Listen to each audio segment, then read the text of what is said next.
स्वानंदाय श्रीधराय नमः।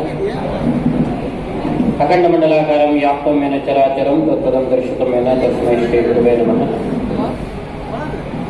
ವಿಶೇಷವಾಗಿ ಸ್ನೇಹ ಪ್ರೀತಿ ನಿಪುಣತೆ ತಂಡದವರು ಪ್ರತಿ ತಿಂಗಳು ಒಂದೊಂದು ಜಿಲ್ಲೆಯಲ್ಲಿ ಈ ರೈತರಿಗಾಗಿಯೇ ಸ್ವಾವಲಂಬನೆಯಾಗಿ ಹೇಗೆ ಕೃಷಿ ಮಾಡಬೇಕು, ನಮ್ಮ ಜೀವನವನ್ನು ಹೇಗೆ ರೂಪಿಸಿಕೊಂಡು ನಾವು ಮುಂದೆ ಬರಲಿಕ್ಕೆ ಸಾಧ್ಯ ಆಗ್ತದೆ ಅನ್ನುವಂಥ ರೈತರಿಗಾಗಿ ಒಂದು ಕಾರ್ಯಕ್ರಮವನ್ನು ನಿರಂತರವಾಗಿ ಮಾಡ್ತಾ ಬರ್ತಾರೆ.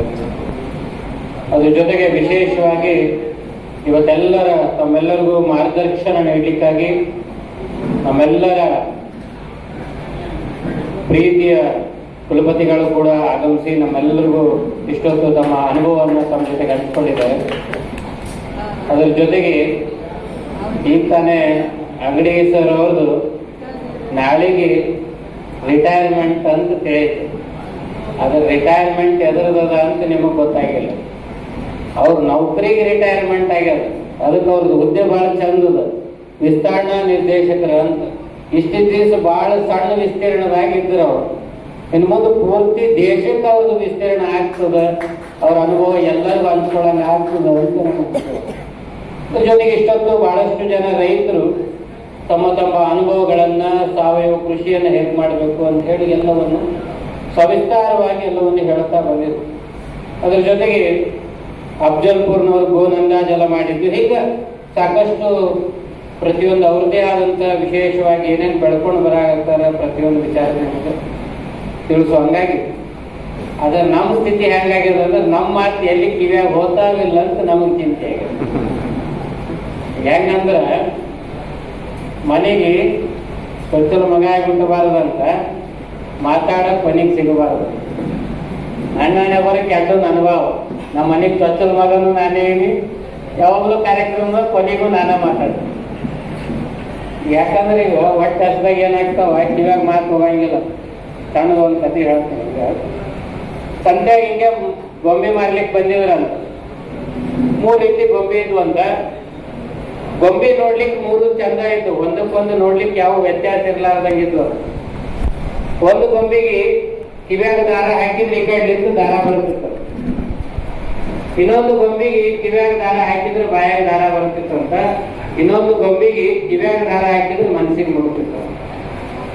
ಅದ್ರ ಮೊದಲನೇ ಗೊಂಬೆ ರೇಟ್ 500 ರೂಪಾಯಿ ಇತ್ತು ಅಂತ. ಏನು ಕಿವ್ಯಾಗಲಿ ದಾರ ಹಾಕಿ ಕಿವ್ಯಾಗ ಬರ್ತಿತ್ತಲ್ಲ ಅದ್ರ 500 ರೂಪಾಯಿ ಇತ್ತು. ಏನು ಕಿವ್ಯಾಗ ದಾರ ಹಾಕಿದ್ರೆ ಬಾಯಾಗ ಬರ್ತಿತ್ತಲ್ಲ ಅದು 1000 ರೂಪಾಯಿ ಇತ್ತಂತ. ಇನ್ನೊಂದು ಗೊಂಬೆ ಏನಿತ್ತು ಕಿವ್ಯಾಗ ದಾರ ಹಾಕಿದ್ರೆ ಮನಸ್ಸಿಗೆ ಮುಡ್ತಿತ್ತಲ್ಲ ಅದ್ರ ಗೊಂಬೆದು 2000 ಇತ್ತು. ಅದಕ್ಕೆ ನಿಕತನ ಇಲ್ಲಿ ಕುಂತಿರ್ಲ ಇವೆಲ್ಲ 2000 ರೂಪಾಯಿ ಗೊಂಬೆ ಅದಾವ. 500 ರೂಪಾಯಿ ಗೊಂಬೆ ಮಾಯ ಆಗ್ಯಾವ. ಯಾಕಾಗಿ ನಿಮ್ದಲ್ಲಿ ಎಲ್ಲಿ ಜೀವ ಕಳ್ಕೊಂಬ ಅಂತೇಳಿ ಏನು ಅಂತಾರ ಮೊದಲ ಅವೆಲ್ಲ 500 ರೂಪಾಯಿ ಗೊಂಬೆ. ಅವಾಗ ನಡಬಾರಕ್ಕೆ ಹೋಗಿ ಬರ್ತಾರಲ್ಲ ಅವು 1000 ರೂಪಾಯಿ ಗೊಂಬೆ. ಇನ್ನು ಪೂರಾ ಗಟ್ಟೆ ಕುಂದಿರ್ಬೇಕಂತ ಏನು ಕುಂತಾವ 2000 ರೂಪಾಯಿ ಗೊಂಬೆ. ಅಂದ್ರೆ ನಿಮ್ಮ ಸ್ಥಿತಿ ಭಾಳ ಚಂದ ಅದ. ಎದು ಕುಂತಾವ ನೀವು ಏನ್ ಬೇಕಾದ್ರೂ ಮಾಡ್ಬೋದು. ನೀರು ಕುಡಿಬಹುದು, ಮನ್ಸು ಬಂದ್ರೆ ಹೊರ ಹೋಗ್ಬೋದು. ನಮ್ಮ ಸ್ಥಿತಿ ಅನ್ನೋದಲ್ಲ ಮುಂದೆ ಕೂತಾದ್ರು ಏನು ಹೇಳಬಾರ್ದು. ಅದು ಮುಂದೆ ನಾವು ಒಟ್ಟು ನಮ್ಗ ನೋಡ್ತಿರ್ತೀರಿ ಮಕ್ಕಳು ಏನ್ ನಡೀತಾರೆ ಅಂತೇಳಿ. ನಿದ್ದೆ ಮಾಡಿದ್ರು ತ್ರಾಸೆ, ಮಕ್ಕಳು ನೋಡಲ್ಲ ಮುಂಚಾರ ಅಂತ ಹೇಳ್ತಿರ್ತಾರೆ. ನಮ್ದು ಏನೋ ತ್ರಾಸನಾಗ ಊರ್ಲಿಕ್ಕೆ ಬಂದಿರ್ತೀವ, 1-2 ತುಕುಡಿಗೆ ಆಗಿರ್ತೀವಿ. ಮತ್ತೇನೋ ಮಾತಾಡೋದು ತ್ರಾಸ ನೀವು. ಅಂದ್ರೆ ಇಷ್ಟೊಂದು ನಮ್ಗೆ ಕುಂತು ಕೇಳೋ ಸಾಮರ್ಥ್ಯ ನಿಮಗದಲ್ಲ. ನಿಮ್ಮೆಲ್ಲರಿಗೂ ಧನ್ಯವಾದಗಳು ಸರ್. ವಿಶೇಷವಾಗಿ ತಾವೆಲ್ಲರೂ ಭಾರತ ದೇಶದ ಬೆನ್ನೆಲುಬು ಅಂತ ಯಾರಿಗೆ ಕರೀತಾರೆ? ರೈತರಿಗೆ ಕರೀತಾರೆ. ಅದ್ರ ಬ್ಯಾಕ್ಬೋನ್ ಅಂತ ಕರೆದಂಗ ಹೌದಿಲ್ಲ? ರೈತರು ಭಾರತ ದೇಶದ ಬೆನ್ನೆಲುಬಾಗ ರೈತರಿಗೆ ಬೆನ್ನೆಲುಬು ಯಾರಪ್ಪ? ಗೋ. ರೈತರಿಗೆ ಬೆನ್ನೆಲುಬು ಯಾರು? ಗೋ. ಗೋವೇ ನಿಮ್ಮ ಬೆನ್ನೆಲುಬಾಗ ಅಂದಾಗ ನೀವು ಆಕಳು ಎಷ್ಟು ಹಾಕಿದ ಅಂತ ಹೇಳಿಪ್ಪ, ನಿಮ್ಮಲ್ಲಿ ಆಕಳು ಎಷ್ಟು? ನಿಂಗೆ ನಾವು ವಯಸ್ಸಾದವ್ರಿಗೆ ಕೇಳಿದ ಮೊದಲು ಎಷ್ಟಿತ್ತು? 50 ಇತ್ತು ಅಂತ ಹೇಳಿದ್ವಿ. ಈಗ ಎಷ್ಟವ? 5 ಅವ. 45 ಎಲ್ಲಿ ಮಾಯ ಅದು? ಅವು ಹೆಂಗ ಮಾಯ ಆಗ್ಯಾವ, ನೀವು ಮಾಯ ಅಂತೀರಿ. ನೀವು ಮಾಯ ಆದಾಗ ನಾವು ಮಾಯ ಆಗ. ಯಾಕಂದ್ರೆ ನೀವೇನು ಬೆಳಿತೀರ ಅದು ತಿನ್ಬೇಕಾಗ್ತದೆ. ನೀವೇನು ಬೆಳಿತೀರಿ, ಏನು ಕೊಡ್ತೀರ ಹೌದಿಲ್ಲ? ಅದಕ್ಕೆ ಅನ್ನದಾತ ಸುಖಿ ಭವ ಅಂತ ಹೇಳ್ತಾರೆ. ಯಾರಾದ್ರೂ ಕೇಳಿಲ್ಲ? ಅನ್ನದಾತ ಅಂದ್ರೆ ಯಾರು? ಏನು ಅಡಿಗೆ ಮಾಡಿ ಹಾಕಿದವು, ಏನು ಬೆಳೆದವು, ಏನು ಬೆಳಿಲಿಕ್ಕೆ ಗೊಬ್ಬರ ಕೊಟ್ಟ ನಾವ ಯಾರದ? ಬೆಳೆದವ. ಅಂದ್ರೆ ಬೆಳೆದವ್ ಚಂದ ಇದ್ದನಂದ್ರೆ ನಾವು ಚಂದ ಇರ್ತೀವಿ ಅಂತ. ನಾವು ಚಂದ ಇರ್ಬೇಕಾದ್ರೆ ಏನಾಗ್ಬೇಕು? ಬೆಳೆದವ್ ಚಂದ ಇರ್ಬೇಕು. ಬೆಳೆದವ್ ಚಂದ ಇರ್ಬೇಕಂದ್ರೆ ನಾವು ಪ್ರೋತ್ಸಾಹ ಕೊಡ್ಬೇಕಾಗ್ತದೆ. ಅದಕ್ಕೆ ಸರ್ ಅವಾಗಲೇ ಹೇಳಿದ್ರು, ನಿಮ್ಮ ಉತ್ಪನ್ನಗಳಿಗೆ ನೀವೇ ಬೆಲೆ ಕಟ್ಟಬೇಕಂತ ಹೇಳಿ.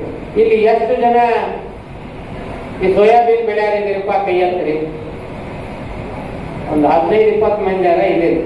ಎಷ್ಟು ಮಂದಿ ಸೋಯಾಬೀನ್ ಬೆಳೆದ ರೊಕ್ಕ ಜಾಸ್ತಿ ಗಳಿಸ್ಕೊಂಡು ಬೇರೆ ಉತ್ಪನ್ನಗಳನ್ನು ಮಾಡಿ ಮಾಡಿದವ್ರು ಎಷ್ಟು ಮಂದಿ ಇದ್ದೀರಿ? ಒಬ್ಬರ ಏನ್ ಮಾಡಿರ್ತಾರೆ? ಸೋಯಾ ಪನ್ನೀರ್ ಮಾಡಿ ಅವ್ರೊಬ್ಬರು ಮಾಡ್ಲಿಕ್ಕಂತಾರೆ. ಇಷ್ಟು ಮಂದಿ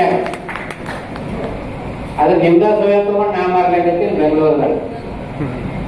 ನಾನು ಸೋಯಾ ಪನ್ನೀರ್ ಬಿಸ್ನೆಸ್ ಮಾಡ್ತೀನಿ, ಸೋಯಾ ಮಿಲ್ಕ್ ಮಾಡ್ತೀನಿ, ಸೋಯಾ ಕರಡ್ ಮಾಡ್ತೀನಿ, ಎಲ್ಲಾನು ಮಾಡ್ತೀನಿ, ಯಾವುದು ಕೂಡ ಆದ್ರೆ ನಾ ಅಂತೂ ಎಲ್ಲಿ ಸೋಯಾ ಬೆಳೆದೇ ಬೆಳೆದವ್ರು ಯಾರು? ನೀವೇ. ಮತ್ತೆ ನಾವು ಈಗ ಕೇಳಿದೆ ಹೆಂಗ್ ಕೊಡ್ತೀವಿ ಅಂತ ಹೇಳಿ. 4,500 ರೂಪಾಯಿ ಅಂದ್ರೆ ಯಾರೋ 4,700 ರೂಪಾಯಿ